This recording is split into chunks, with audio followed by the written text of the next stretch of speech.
કેમ છે? શું નામ છે? કિલુભાઈ. હા. તો શું કામ કરો છો?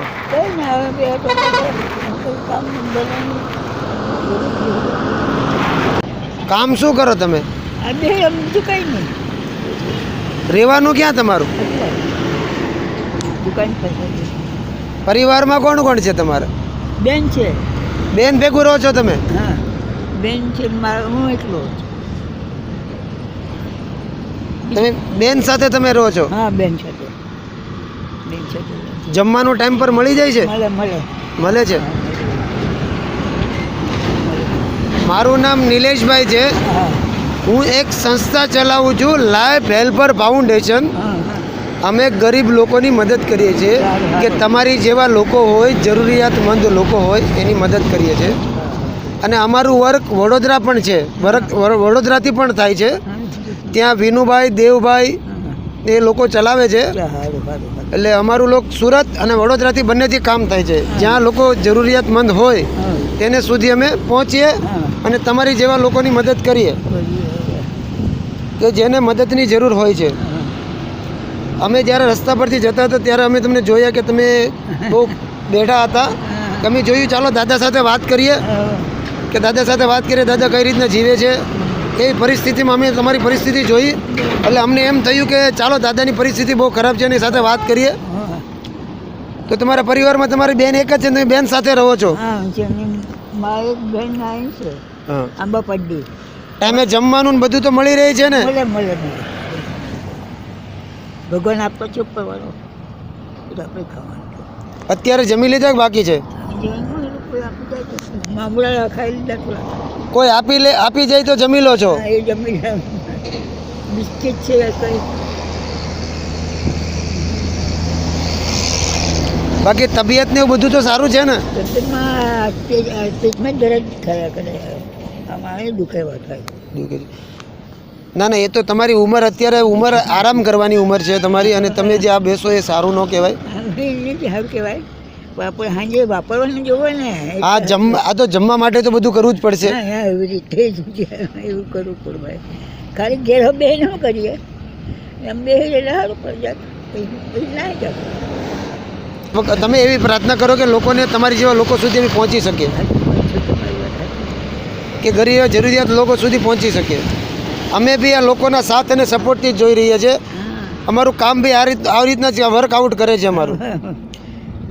દોસ્તો, તમે જે રીતના જોઈ રહ્યા હતા કે અમારી ટીમ જ્યારે સાયણ તરફ જતી હતી કે દાદાને અમે જોયા કે દાદા બહુ ખરાબ પરિસ્થિતિની અંદર બેઠા હતા, ત્યારે અમે એની સાથે મુલાકાત કરી. તો અમે એની સાથે વાત કરી તો એની પાસે જમવા માટે માણસને માંગીને ખાવું પડે છે. બાકી એની ઉંમર નથી અત્યારે માંગી શકે એવી પરિસ્થિતિ પણ નથી, અને પેટમાં બી દુખે છે એને. છતાં પણ રાતે એ દાદા કહે છે કે મારે જમવા માટે મારે માંગીને ખાવું પડે છે. કે આવા લોકો સુધી પહોંચો તમે. મારી એવી એક જ લોકોને અપીલ છે કે તમે પણ આવા લોકોની મદદ કરો. તમારી પાસે થોડી એવી મદદ કરો જેથી કરીને એ લોકો એનું બે ટકનું જમી શકે. આ લોકો તો ઘણી વખત જમ્યા વગર સૂઈ જાય છે. તો વિચાર કરો દોસ્તો કે શું થતી હશે એની હાલત. તો કાકા, અત્યારે તમારે શું મદદની શું જરૂર છે? હું તમને શું મદદ કરી શકું?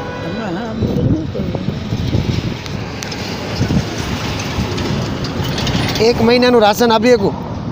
એક મહિનાનું રાશન તમને આપી દો તો તમારે આ બેસીને માંગવા આવવું પડશે?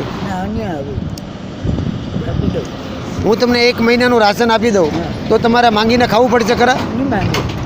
નહીં માંગીને. તમારી ઉંમર આ છે, અત્યારે આરામ કરવાની ઉંમર છે.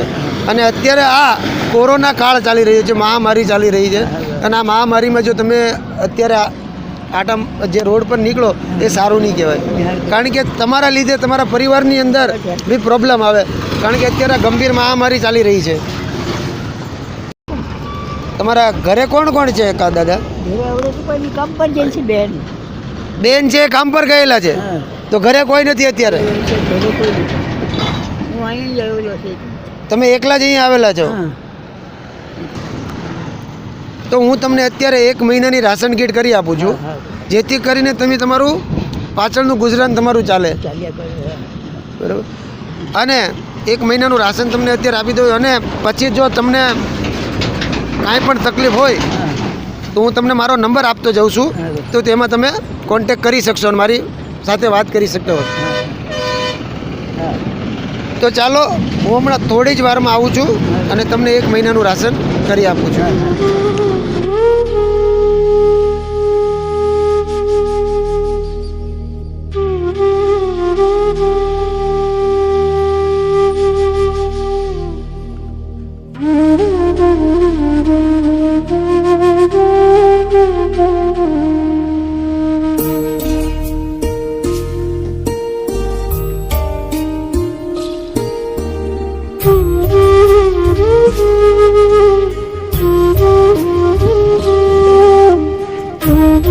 લો કાકા,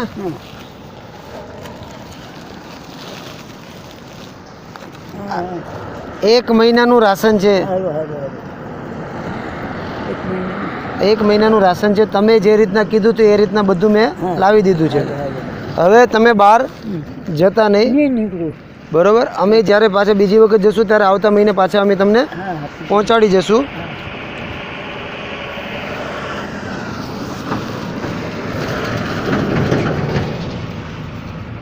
શું કરવાનું છે હવે? તમારે બહાર નીકળવાનું નથી, જેથી કરીને શું થાય, આ કોરોના મહામારીને કારણે હા લોકોને, બીજા લોકોને તકલીફ ના પડે.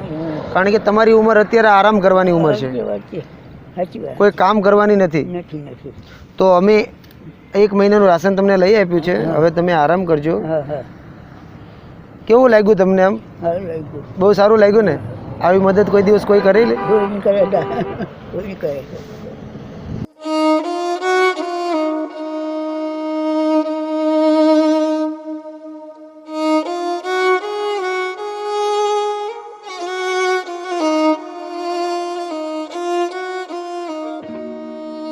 દોસ્તો, હું તમને એટલું જ એક રિક્વેસ્ટ કરું છું કે તમે પણ, તમારી આસપાસ પણ ઘણા બધા એવા લોકો હશે કે જેમની મદદ કરો. એમને ખરેખર મદદની જરૂર હોય છે, જેથી કરીને એ લોકોને એની પ્રોત્સાહન મળે કે અમે પણ માણસ છીએ, અમારી પણ કોઈ સાથે છે.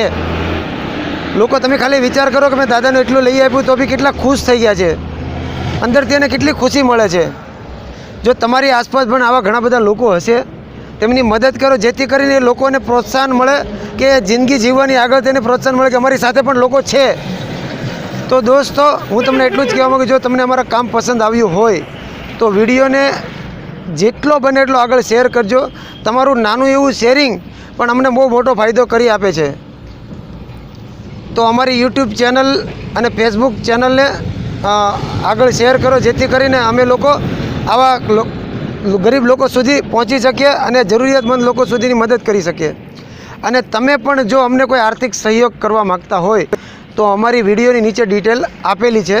તો તમે પણ અમને જે તમારું એવું નાનું એવું અમાઉન્ટ પણ અમને ઘણું બધું મોટું પ્રોત્સાહન આપી શકે છે, જેથી કરીને અમે આ લોકો સુધી પહોંચી શકીએ અને જરૂરિયાતમંદ લોકો સુધીની મદદ કરી શકીએ. અને તમે, અમારું કામ જો તમને પસંદ આવ્યું હોય તો નીચે કોમેન્ટ કરો, જેથી કરીને અમને પણ પ્રોત્સાહન મળે અને અમારા કામને અમે આગળ વધારી શકીએ. અને તબિયતનું તમારું ધ્યાન રાખજો. હા અને આ મારું કાર્ડ છે, હા તમારે કાંઈ પણ જરૂર હોય હા તો મને આ નંબર પર કોન્ટેક્ટ કરી શકશો. હા હા આમાં પણ હા, તમારે કાંઈ પણ મદદની જરૂર હોય તો તમે મને આ નંબર પર કોલ કરી શકો છો. હા એ ચાલો કાકા, હા. તો હું રજા લઉં છું. હા, હા. હવે મને આશીર્વાદ આપજો, જેથી કરીને તમારી જેવા લોકો સુધી હું પહોંચી શકું.